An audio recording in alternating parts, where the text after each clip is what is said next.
खायचंय इथं जगायचंय. कसा आहे तुझा आजपासून इथं राहायचा जम्बू बेट. दादा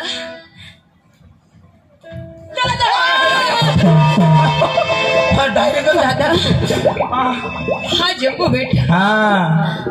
अरे सौ बाजूला पाणीच पाणी. जिकडे तिकडे पाणीच पाणी. या पाण्यामध्ये मी कशी राहू दादा रे कशी राहू दादा. मला काही सांगू घरी घेऊन चाल दादा. पायानं कपड उभी राह. अरे तर मी कशी जगू दादा. कशी जगमाल काय सांगायचं. पाण्यातले खेकडे खाऊ काही माशा खाऊ.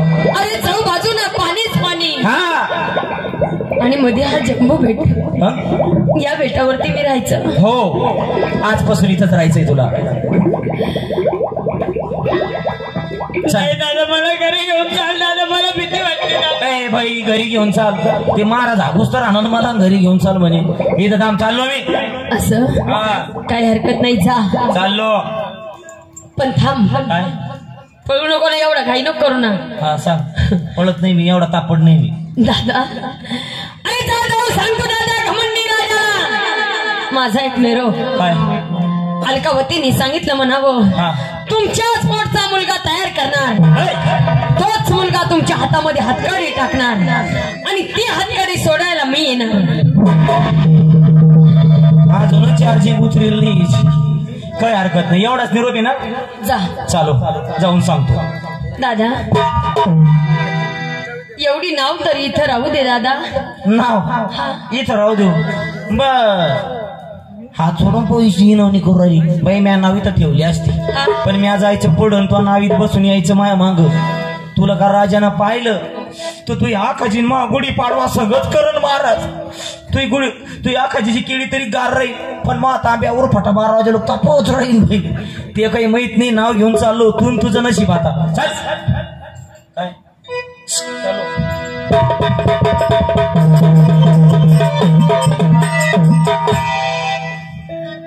अरे अरे परमेश्वरा हे काय झालं. अशी कशी नशिबानं भाजी पालटली. किती किती स्वप्न पाहिले होते देवा.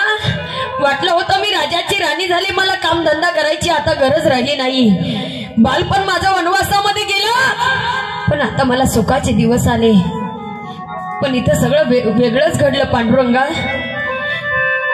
पण काही असो मी जीवनामध्ये कधी खोटं बोलले नाही. खोटं बोलण्याची मला सवय नाही. आणि खरं बोलणं काय पाप आहे का. अरे मी पाहणार देवा या जगामध्ये खऱ्याचा देव आहे की नाही हे मी पाहणार. बघा अलकावतीला विक्रम राजाला वचन दिलेलं आहे की तुमच्याच पोटचा मुलगा तयार करणार. तोच मुलगा तुमच्या हातामध्ये हातकडी टाकणार आणि ती हातकडी सोडायला मी येणार असं वचन विक्रम राजाला दिलंय. अलकावतीचं वचन पूर्ण होतं की नाही. विक्रम चरित्र खोटं करून दाखवते का नाही. लक्ष देऊन ऐका कथेला. अलकावतीनं काय केलं. काय बरं. ज्यावेळेस बापाला भेटून आली होती त्यावेळेस बापाने 2 भोपळ्याच्या ब्या आणि 2 आंबाडीच्या ब्या दिल्या होत्या. बाईनं त्या पदरामध्ये बांधून आणल्या होत्या. अलकावतीनं पदराची गाठ मोकळी केली. पदरामध्ये असलेल्या 2 भोपळ्याच्या बिया आणि 2 आंबाडीच्या बिया त्या जम्बू बेटावरती अलकावतीनं 2 आळे तयार केले आणि त्या दोन्ही बिया त्या आळ्यामध्ये टोचून दिल्या. पाणी घालते त्या बियाला. धावणा करते त्या भगवंताची. हे देवा परमेश्वरा तुझ्याशिवाय मला हा कोणीच नाही. आणि तू द्रौपदीचा पाठीराखा झाला देवा. आज तुला माझा पाठीराखा व्हावा लागेल. धाव धाव माझ्या संकटाला धाव देवा.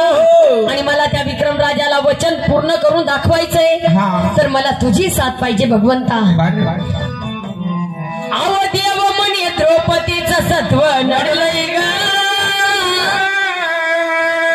देव म्हणे द्रौपदीचं सत्व